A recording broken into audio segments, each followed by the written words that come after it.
Hello বন্ধুরা, তোমরা কেমন আছো সবাই? দেখো আমার বাড়িতে আজকে জিওর ফাইবার বসাতে চলেছি। তো আর দেখো সারা ঘর লন্ডভন্ড হয়ে রয়েছে। দেখো এই দেখো সব ব্যাগে সব কিছু রয়েছে, এখানে জিওর বক্সগুলো রয়েছে। এই ভাইটা লাগাচ্ছে আমার ঘরে, দেখো মেশিনটা বসিয়ে দিয়েছে এখানে। তো এখান থেকে বসিয়ে তারটা ওপর দিকে নিয়েছে।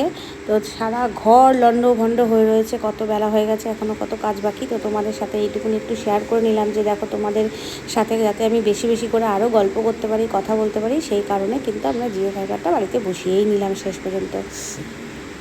আর এই দেখো বাইরে এই মেশিনটা বসিয়েছে, ঘরে ওই মেশিনটা বসিয়েছে আর বাইরে এই মেশিনটা বসিয়েছে।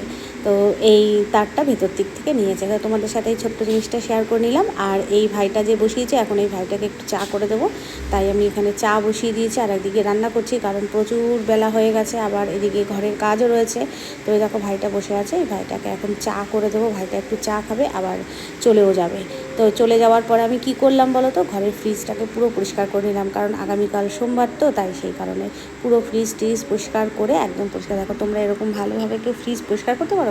একদম পুরো সাদা ধপধপে করছে আমার ফ্রিজটা, সব কিছু পার করে পুরো একদম পরিষ্কার করে নিয়েছি।